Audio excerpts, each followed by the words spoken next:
Meu pai vendeu a empresa da família para mim sem saber. Quando eu contei isso no dia de ação de graças, o riso morreu na mesa. Ninguém gritou no começo. Ninguém discutiu. Foi pior do que isso. Houve silêncio.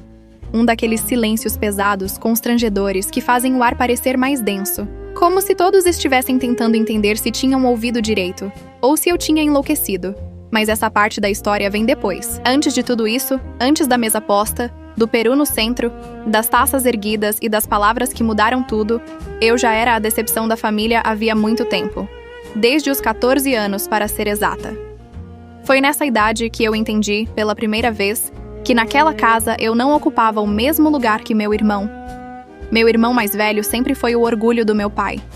Alto, confiante, competitivo, capitão do time da escola, popular, barulhento. Daqueles que entram em um ambiente e parecem pertencer a ele automaticamente. Desde pequeno, todos diziam que ele tinha cara de líder. E meu pai concordava com cada palavra. Eu era o oposto. Enquanto ele estava nos treinos, eu ficava sentada no quarto com uma calculadora velha, organizando números por puro prazer. Não porque alguém mandava. Eu simplesmente gostava.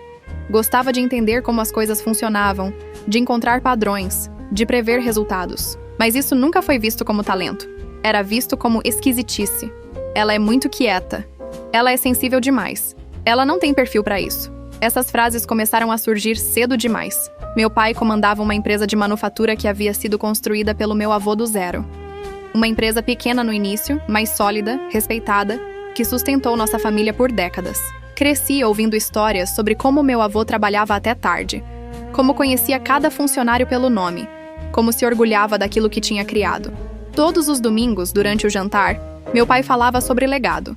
Sempre a mesma palavra: legado. Ele falava da empresa como se fosse um organismo vivo, algo que precisava ser passado adiante, protegido, continuado. E quando falava sobre o futuro, nunca havia dúvida sobre quem estaria nesse lugar. Um dia, isso tudo vai ser seu, ele dizia, olhando para o meu irmão. Meu irmão sorria. Eu abaixava os olhos e empurrava a comida no prato. Nunca foi dito explicitamente que eu não faria parte daquilo, mas também nunca foi sugerido o contrário. Eu simplesmente não era mencionada. Como se não estivesse sentada ali. Como se aquele futuro não tivesse espaço para mim. Com 14 anos, isso começou a doer de verdade. Foi no dia em que meu pai levou meu irmão até a empresa pela primeira vez para apresentá-lo aos funcionários. Eu fiquei em casa, nem fui convidada. Descobri depois quando vi fotos no celular da minha mãe. Meu irmão usando capacete, sorrindo ao lado do meu pai, ambos parecendo versões diferentes da mesma pessoa. Quando perguntei por que eu não tinha ido, meu pai respondeu sem pensar muito: "Isso não é coisa pra você." Foi dito com naturalidade, sem maldade aparente, mas aquilo ficou marcado. A partir daquele dia, eu comecei a entender o meu lugar naquela família. Eu não era a herdeira, não era a sucessora, não era a aposta. Eu era a filha que ia se virar. Durante o ensino médio, meu irmão recebeu todo tipo de incentivo. Cursos extras, viagens, conversas sobre universidade. Meu pai falava com orgulho sobre como ele tinha cabeça para negócios. Quando chegou a minha vez de falar sobre faculdade, a conversa foi curta. "Você é inteligente", meu pai disse, sentado atrás da mesa do escritório. "Vai dar um jeito. Sempre se vira bem sozinha." Não houve discussão, não houve oferta de ajuda. Apenas a certeza de que eu não precisava dele. Ou talvez, a conveniência de acreditar nisso. Naquele momento, algo se partiu dentro de mim. Não de forma dramática. Não houve lágrimas. Houve silêncio. O mesmo tipo de silêncio que, anos depois, cairia sobre a mesa do dia de ação de graças. Eu saí daquele escritório com uma decisão que ninguém soube que eu tinha tomado. Se eu não era parte do plano deles, eu criaria o meu próprio. Trabalhei enquanto estudava. 2 empregos no começo, depois 3.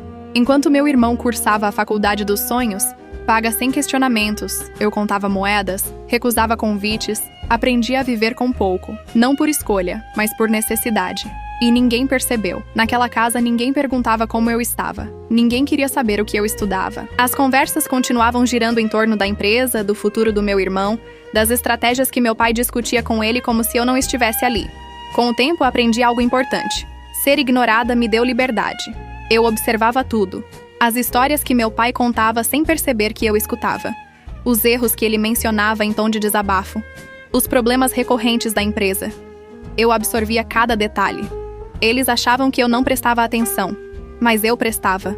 Anos se passaram assim. Eu me formei, arrumei trabalho, cresci profissionalmente. Tudo em silêncio. Tudo longe daquela mesa de jantar onde o futuro sempre foi decidido sem mim. E mesmo quando eu já não era mais a adolescente insegura de antes, quando eu já tinha construído algo sólido com as próprias mãos, nada mudou dentro da família. Para eles, eu continuava sendo a mesma. A filha quieta, a filha sensível, a filha que não tinha perfil. Talvez por isso ninguém desconfiou de nada quando as coisas começaram a dar errado na empresa. Talvez por isso meu pai nunca imaginou que, quando decidiu vender tudo em segredo, o destino estava prestes a virar contra todas as certezas que ele construiu ao longo da vida. Mas isso ainda estava por vir. Naquele momento, eu ainda era apenas a filha que ninguém escolhia, e eles não faziam ideia do quanto isso estava prestes a custar. Existe uma diferença cruel entre não ser ajudada e não ser sequer considerada. Eu aprendi isso cedo. Quando saí de casa para começar a faculdade, não houve despedida especial, nem discurso de incentivo, nem promessa de apoio caso algo desse errado. Meu pai apenas disse que eu deveria ser responsável com meus horários. Minha mãe me desejou boa sorte. Meu irmão mal levantou os olhos do celular. Era como se eu estivesse saindo para algo pequeno, temporário, irrelevante. Talvez para eles fosse exatamente isso. Comecei a vida adulta do jeito que sabia, trabalhando. O primeiro emprego era em um escritório pequeno, mal iluminado, onde eu passava horas organizando planilhas que ninguém queria revisar. O salário mal cobria o transporte e parte das mensalidades, mas eu aceitava tudo sem reclamar. Reclamar nunca mudou nada na minha vida. À noite, estudava. Nos fins de semana, trabalhava mais. Enquanto isso, meu irmão vivia uma realidade completamente diferente. Fotos em viagens, festas, eventos da faculdade. Meu pai falava dele com orgulho, comentava sobre professores influentes, estágios promissores, oportunidades que aparecem para quem tem perfil. Eu escutava em silêncio, não por inveja, por compreensão. Eu já tinha entendido que aquela corrida não era para mim. Então decidi correr outra. Descobri cedo que eu tinha facilidade com números, mas mais do que isso, eu tinha paciência. Eu conseguia passar horas analisando um problema sem me desesperar. Enquanto outros queriam soluções rápidas, eu queria soluções corretas. No meu segundo ano de faculdade, consegui um estágio melhor, depois outro.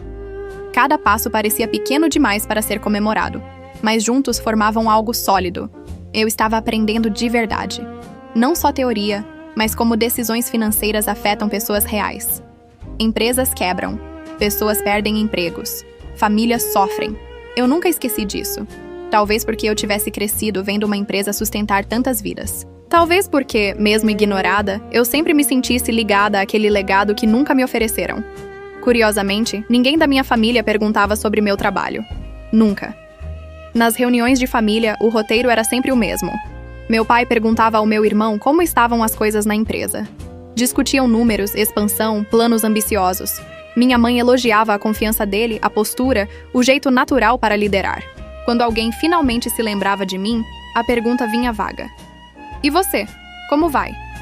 Tudo bem, eu respondia. E o assunto morria ali. Anos depois, já formada, consegui um emprego em uma área que muitos considerariam boa demais para alguém tão quieta. O salário era decente, as responsabilidades, grandes. Eu finalmente tinha espaço para mostrar o que sabia fazer. Ainda assim, ninguém parecia se importar. Meu irmão, por outro lado, entrou direto na empresa do meu pai. Um cargo alto demais para alguém com tão pouca experiência, mas ninguém parecia notar isso. Ele chegava em casa contando histórias exageradas sobre decisões importantes que havia tomado, reuniões estratégicas, planos ousados. Meu pai ouvia tudo com atenção, com orgulho.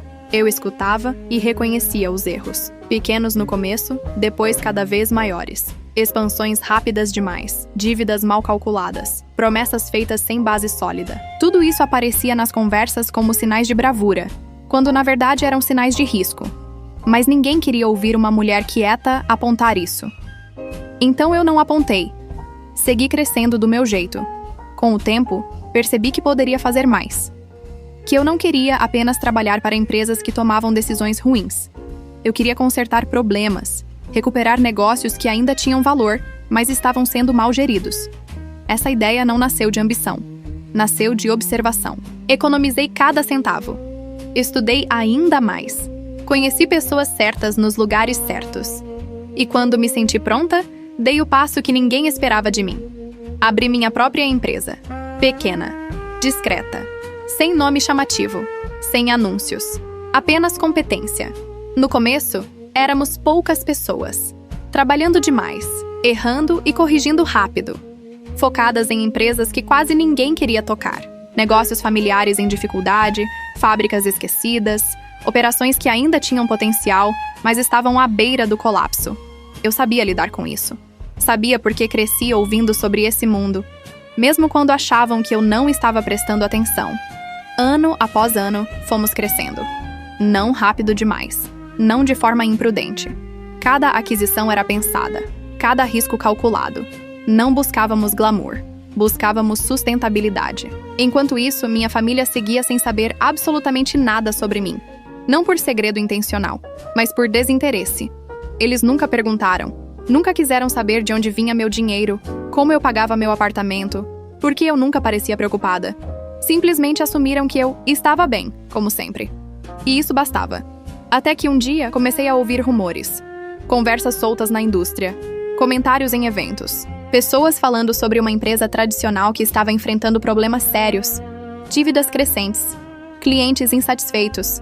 Decisões erradas acumuladas ao longo dos anos. Eu reconheci o nome imediatamente. Era a empresa do meu pai. Meu primeiro impulso foi negar. Pensar que estavam exagerando, que meu pai saberia o que fazer, que meu irmão finalmente provaria que merecia todo o investimento emocional que recebeu. Mas os números não mentem, e quanto mais eu investigava, mais claro ficava. A empresa estava em queda livre. Naquele momento, algo estranho aconteceu dentro de mim. Não foi alegria, não foi vingança, foi medo. Medo pelo legado do meu avô. Medo pelos funcionários que eu lembrava desde criança. Medo de ver tudo aquilo desaparecer por erros que poderiam ter sido evitados. E pela primeira vez em muitos anos, percebi que o destino daquela empresa estava se aproximando perigosamente do meu caminho. Eles ainda não sabiam quem eu tinha me tornado. Mas em breve, todos teriam que descobrir. Eu tentei ignorar os sinais no começo. Convenci a mim mesma de que aquilo não era problema meu. Que aquela empresa nunca tinha sido minha responsabilidade.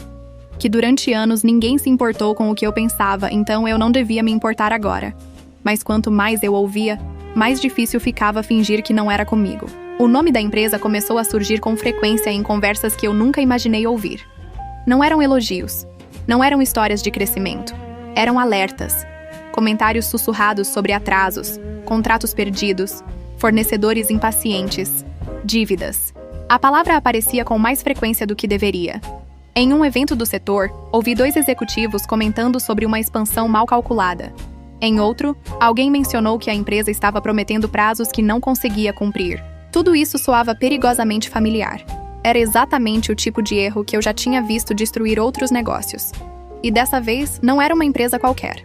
Era a empresa do meu avô. Comecei a analisar os dados disponíveis. Relatórios públicos, informações de mercado. Nada confidencial, nada ilegal. Apenas o suficiente para confirmar o que meu instinto já dizia. A empresa estava operando no limite. O crescimento havia sido rápido demais. As decisões impulsivas demais. O controle frouxo demais. E no centro de tudo isso estava meu irmão. O mesmo irmão que, desde sempre, foi tratado como herdeiro natural. O mesmo irmão que nunca precisou provar nada a ninguém. Agora, ele estava provando, da pior forma possível, que não tinha a maturidade necessária para sustentar aquele legado. As histórias que ele contava nos jantares familiares começaram a ganhar outro tom quando vistas de fora. O que antes parecia ousadia, agora se revelava imprudência. O que soava como visão estratégica era, na verdade, falta de noção dos riscos reais. Mas dentro da família, nada disso era discutido. Meu pai continuava defendendo cada decisão do meu irmão como se estivesse defendendo a si mesmo. Qualquer crítica externa era descartada como inveja ou exagero. Qualquer alerta era minimizado. Quem está de fora não entende o que estamos fazendo, ele dizia. Eu escutava e sentia um aperto estranho no peito. Não porque eu quisesse estar certa, mas porque eu sabia exatamente onde aquilo ia parar. Chegou um momento em que a situação deixou de ser apenas preocupante e passou a ser urgente. Um grande cliente encerrou o contrato. Depois outro começou a atrasar pagamentos. Os fornecedores endureceram as condições. O fluxo de caixa ficou instável. Pequenos atrasos viraram rotina. E ainda assim, meu irmão continuava tomando decisões como se tudo estivesse sob controle. Meu pai, por sua vez, parecia cansado, mais silencioso, menos confiante do que costumava ser. Pela primeira vez, percebi rachaduras na certeza que sempre o acompanhou. Ele não falava disso comigo, nunca falou. Mas eu via. Via nos ombros curvados, no olhar distante, na forma como ele evitava certos assuntos no jantar. Via no jeito como parou de falar do futuro com tanta convicção. O legado estava sangrando, e eu estava em uma posição impossível. Parte de mim queria intervir, sentar à mesa e dizer exatamente o que estava errado. Mostrar números, apontar caminhos. Mas outra parte, maior, mais cansada, sabia que ninguém ouviria. Eu não era a escolhida. Nunca fui. Então fiz a única coisa que sabia fazer bem. Observei. Enquanto isso, minha própria empresa continuava crescendo. Havíamos passado de pequenos ajustes para aquisições mais relevantes. Nosso nome começou a circular com respeito. Pessoas confiavam em nós para entrar em situações complicadas e colocar ordem onde antes havia caos. Eu já tinha visto esse filme antes. Empresas familiares entrando em colapso porque confundem afeto com competência, porque se recusam a enxergar a realidade até que seja tarde demais. A diferença dessa vez era que eu estava emocionalmente envolvida. Cada funcionário daquela fábrica tinha um rosto na minha memória. Pessoas que eu conhecia desde criança. Gente que trabalhou com meu avô. Gente que ajudou a sustentar minha família por décadas. Eles não mereciam pagar o preço da arrogância de alguém que nunca precisou lutar por nada. Foi nesse ponto que algo mudou dentro de mim. Não foi um momento de raiva. Foi um momento de clareza. Se aquela empresa caísse, não seria apenas um fracasso financeiro. Seria o fim de um legado. O fim de histórias. O fim de empregos. O fim de tudo aquilo que meu avô construiu com tanto esforço.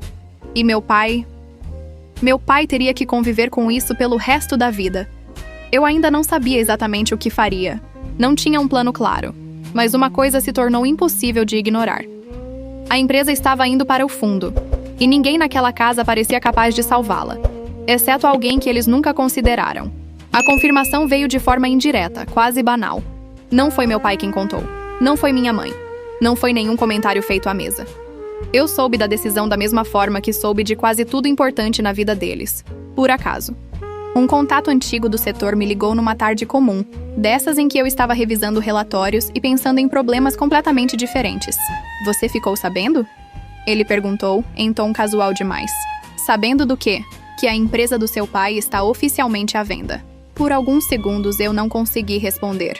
Não porque fosse inesperado, mas porque ouvir aquilo em voz alta tornava tudo real demais.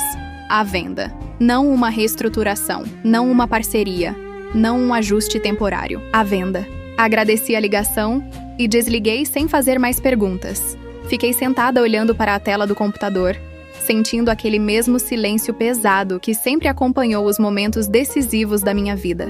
Meu pai tinha tomado a decisão mais importante da história da família. E não tinha me dito nada. Nos dias seguintes, confirmei o que já suspeitava. Ele havia contratado um intermediário, um profissional experiente, conhecido por lidar com empresas familiares em crise. A missão era clara: encontrar um comprador rápido, alguém disposto a assumir dívidas, riscos e um nome que já não brilhava como antes. Aquilo me disse muito mais do que qualquer conversa. Meu pai não estava tentando negociar poder. Ele estava tentando salvar o que restava. E pela primeira vez, eu senti algo próximo de compaixão por ele. Não era fácil admitir que o filho escolhido tinha falhado. Não era fácil aceitar que o legado estava escapando por entre os dedos. Vender a empresa era para ele uma derrota silenciosa. Eu poderia ter ficado fora disso. Poderia ter fingido que não sabia. Poderia ter deixado que algum fundo qualquer comprasse a empresa, cortasse custos, demitisse funcionários e desmontasse tudo em nome de eficiência. Mas eu não consegui. Não depois de tudo o que eu tinha visto. Não depois de tudo o que eu sabia. Conversei com meus sócios naquela mesma semana. Não mencionei meu pai. Não mencionei família. Apresentei os números frios como sempre fizemos. É arriscado, um deles disse. É, eu respondi. Mas é recuperável. Analisamos cada detalhe. Dívidas, contratos, passivos ocultos, erros acumulados. Nada foi romantizado. Nada foi ignorado. Era pior do que eu imaginava. A empresa estava há meses de um colapso sério, talvez um ano no máximo, antes de medidas drásticas se tornarem inevitáveis. Quem comprasse aquilo não estaria adquirindo um negócio saudável, mas uma responsabilidade enorme. Ainda assim, havia valor ali, muito valor. Infraestrutura, conhecimento técnico, pessoas certas nos lugares errados. Um nome que ainda carregava respeito, mesmo ferido. Eu conhecia aquele tipo de situação. Já tinha lidado com outras parecidas. A diferença é que, desta vez, o preço emocional era alto demais. Decidimos seguir. O intermediário entrou em contato poucos dias depois. Falou comigo como falaria com qualquer outra executiva. Profissional, distante, direto. Em nenhum momento mencionou meu sobrenome. Para ele, eu era apenas a representante de uma empresa interessada. E eu mantive assim. As negociações começaram de forma lenta. Propostas, contrapropostas, ajustes, advogados envolvidos, planilhas trocadas, reuniões longas, técnicas, sem espaço para sentimentos. Meu pai participava de tudo. Eu sabia disso. Sabia que ele analisava cada documento, cada cláusula, sem imaginar quem estava do outro lado. Houve momentos em que quase cedi, momentos em que pensei em ligar para ele, contar a verdade, evitar o choque que eu sabia que viria. Mas algo me impediu. Não era vingança. Era necessidade. Se eu revelasse antes, tudo se tornaria pessoal. Orgulho, negação, resistência. Ele não aceitaria a ajuda da filha que nunca considerou preparada. Assim, daquele jeito, ele estava tomando a decisão racional que nunca tomou comigo. Sem saber. Depois de semanas de negociação, chegamos a um número. Justo, duro, mas honesto. O intermediário elogiou a oferta. Disse que poucos estariam dispostos a assumir tanto risco. Meu pai, segundo ele, parecia aliviado.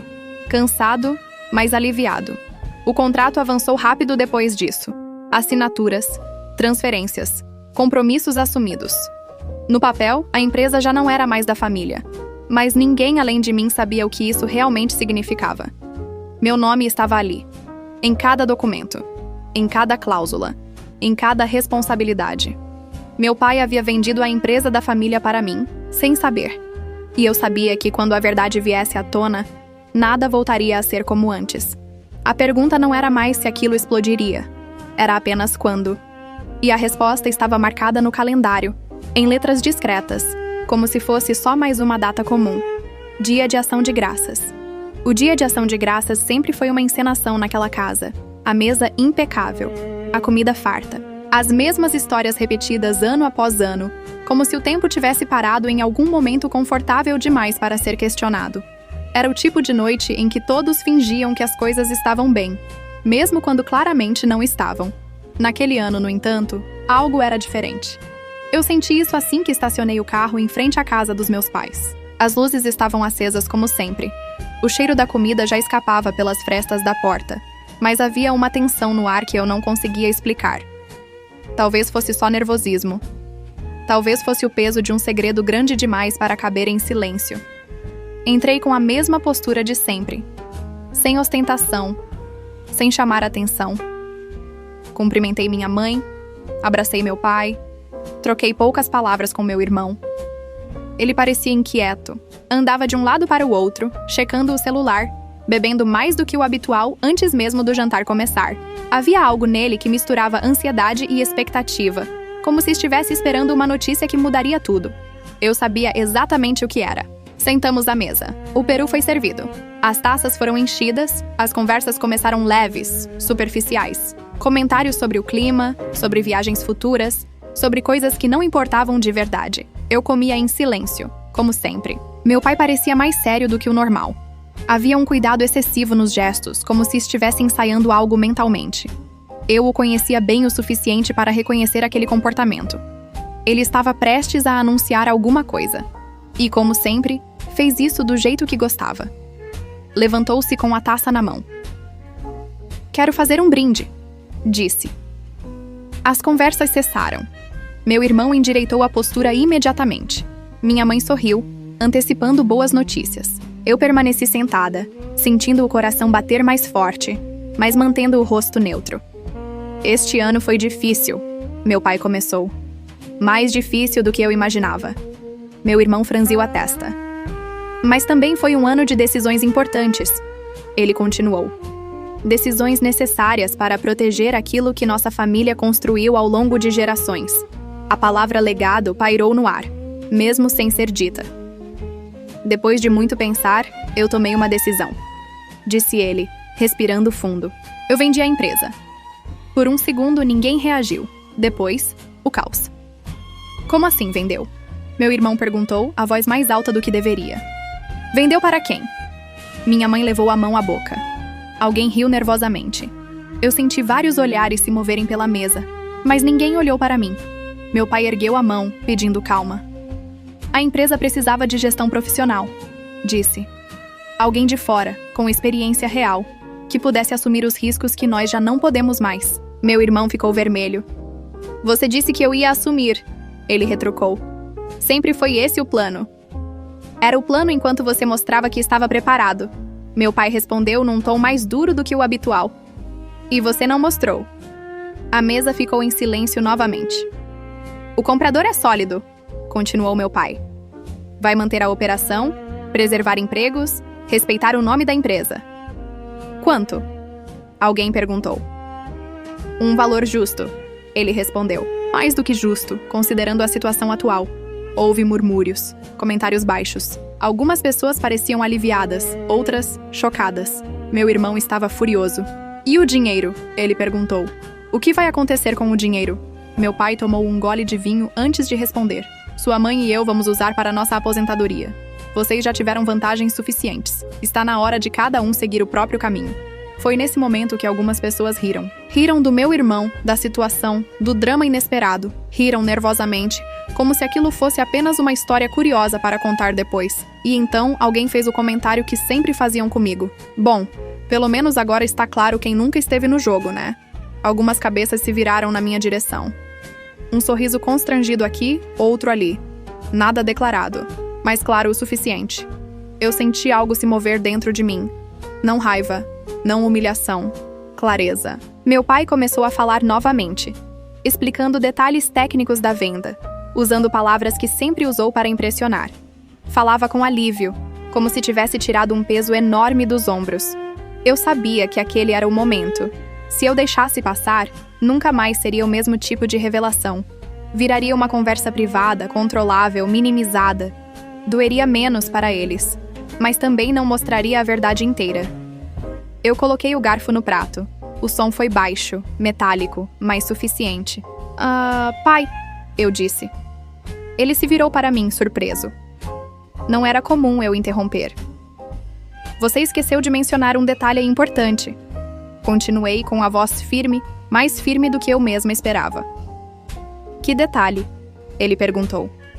Olhei para a mesa.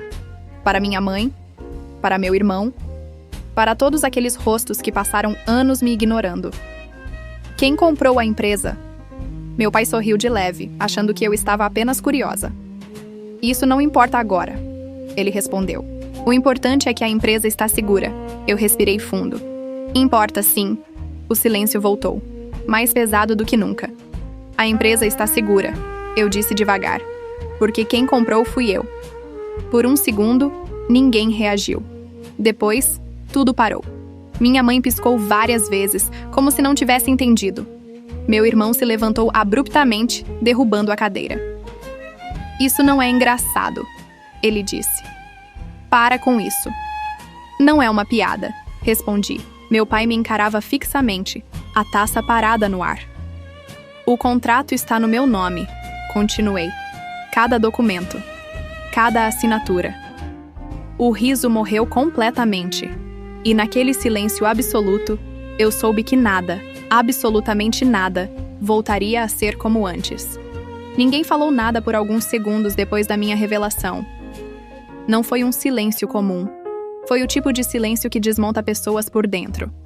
O tipo que não permite risadas nervosas, nem comentários rápidos para aliviar a tensão. Era como se todos estivessem presos no mesmo pensamento impossível.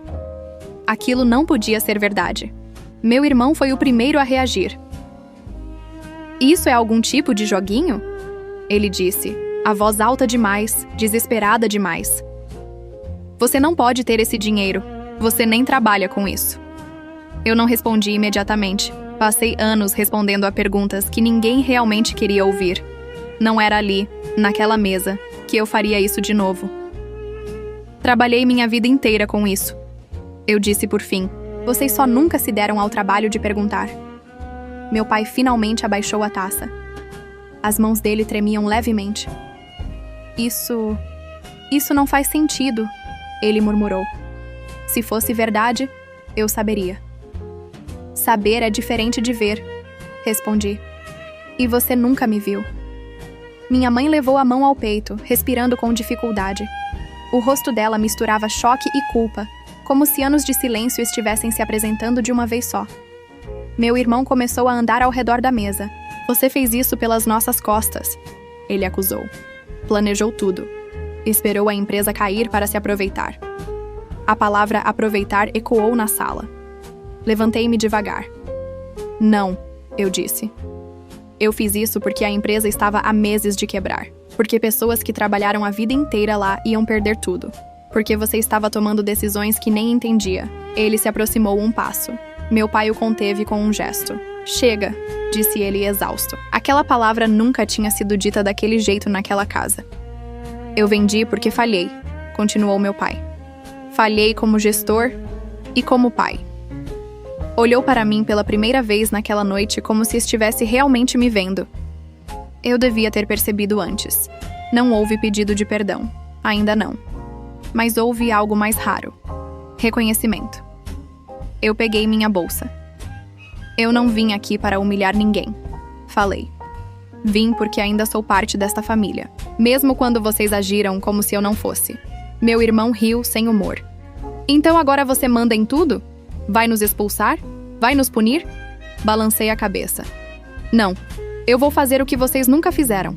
Assumir responsabilidade. Saí daquela casa sem olhar para trás. O ar frio da noite me atingiu com força. Mas não me senti fraca. Senti algo próximo de leveza. Como se um peso antigo tivesse finalmente sido colocado no chão. Nos dias seguintes, as tentativas começaram. Mensagens longas, ligações perdidas, ameaças veladas de processos, insinuações de que eu tinha usado informação privilegiada, de que aquilo não ficaria assim. Eu não respondi. Em vez disso, trabalhei. Na segunda-feira seguinte, entrei na empresa como proprietária pela primeira vez. Não anunciei nada grandioso. Caminhei pelos corredores. Cumprimentei pessoas pelo nome. Ouvi mais do que falei. Alguns funcionários me reconheceram. Outros não faziam ideia de quem eu era. Isso não importava. O que importava eram os números reais. As falhas escondidas. As decisões que precisavam ser revertidas imediatamente. 2 semanas depois, conseguimos segurar um contrato que estava prestes a ser perdido. 1 mês depois, renegociamos dívidas que pareciam impagáveis. Aos poucos, a empresa começou a respirar novamente. As pessoas perceberam e começaram a confiar. Meu pai apareceu um dia, sem avisar. Ficou parado na recepção por alguns minutos antes de pedir para falar comigo. Quando entrou na minha sala, parecia menor, mais velho. Eu li tudo, ele disse. Os relatórios, os contratos. O que você está fazendo? É impressionante. Não respondi. Passei anos achando que proteger você era te manter fora disso. Ele continuou. Mas, na verdade, eu só estava te afastando porque não conseguia aceitar que você era melhor preparada do que nós. Aquilo doeu, mas também libertou. Eu não precisava que você acreditasse em mim. Respondi. Eu precisava que você me visse. Ele assentiu. Eu vejo agora. Meu irmão demorou mais. Quando veio, não pediu perdão. Pediu trabalho, um cargo pequeno, um começo de verdade. Eu aceitei. Não como favor, como oportunidade. Meses se passaram. A empresa estabilizou. Os funcionários voltaram a dormir tranquilos. O nome antes manchado começou a ser respeitado novamente. E eu mudei. Não porque finalmente fui aceita, mas porque deixei de precisar disso. No próximo dia de ação de graças, a mesa era menor, mais simples, menos encenação. Houve conversa. Houve silêncio também. Mas não o silêncio da exclusão. Era outro. O silêncio de quem finalmente entende. Quando me levantei para ir embora naquela noite, meu pai segurou minha mão. Você salvou o legado da nossa família, ele disse. Eu sorri de leve. Não, respondi. Eu salvei o meu. E pela primeira vez na minha vida, isso foi suficiente. Agora, um recado para você que escreve histórias iguais ou até melhores das da que acabou de ouvir. Agora sua história poderá ser publicada aqui no canal. Seja ela, real ou fictícia, sobre mistério ou vingança, comédia ou drama dentre quaisquer outras que você gostar. Todas as informações necessárias estão na descrição desse vídeo.